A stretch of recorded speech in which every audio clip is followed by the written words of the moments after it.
The world moves fast. We forget yesterday's horrors, swept away by today's headlines. But some tragedies, they demand remembrance. Some screams echo through the silence of apathy.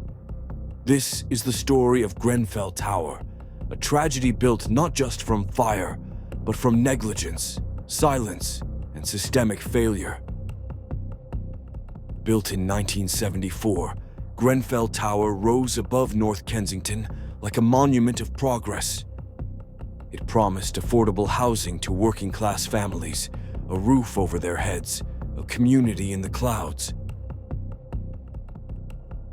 But over time, promises faded.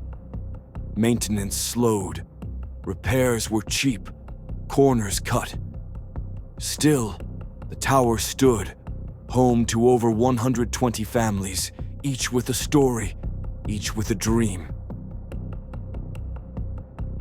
In 2016, Grenfell underwent a multi-million-pound refurbishment. On paper, it was meant to modernize the aging structure. In practice, it became a death sentence. Contractors installed aluminum composite cladding with a polyethylene core. A material cheaper, yes, but fatally flammable. Experts warned against this, but greed won out. It began just before 1 a.m. A faulty fridge on the 4th floor sparked a small containable fire. In any other building, it would have ended there. But Grenfell was no ordinary building anymore. Within minutes, flames found the cladding. It was like feeding gasoline to a spark. Fire raced up the sides of the tower in mere moments, turning walls into rivers of flame. Survivors would later describe it as watching the building breathe fire.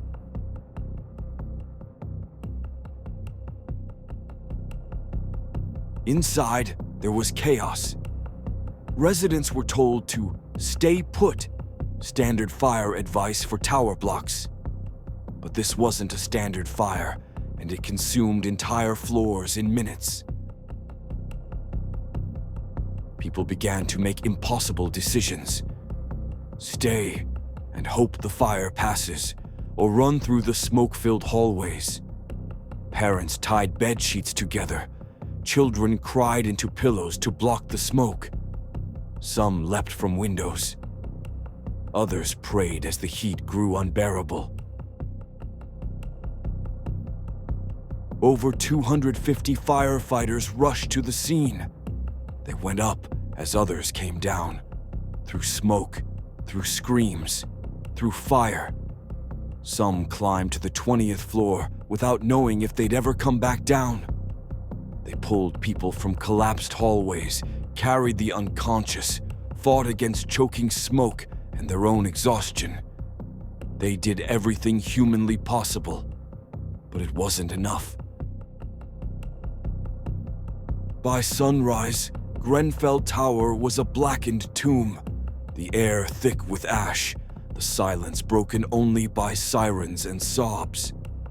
72 lives were lost, many of them children, entire families erased. The building had no sprinkler system. The fire alarms failed to wake some families. The cladding had turned a high-rise into a pyre. And when the flames finally died, the questions began. The Grenfell Action Group had warned of fire risks for years, in blogs, in meetings, in desperate pleas. They predicted catastrophe. They were ignored. Reports showed that cost-cutting, deregulation, and disregard for the safety of poor and immigrant communities played a role in the tragedy. It wasn't just an accident. It was a chain reaction of negligence, greed, and institutional failure. Years have passed. A public inquiry has been launched, fingers pointed, apologies given. But for the survivors, justice remains elusive. Promises of reform are slow. The pain is still fresh.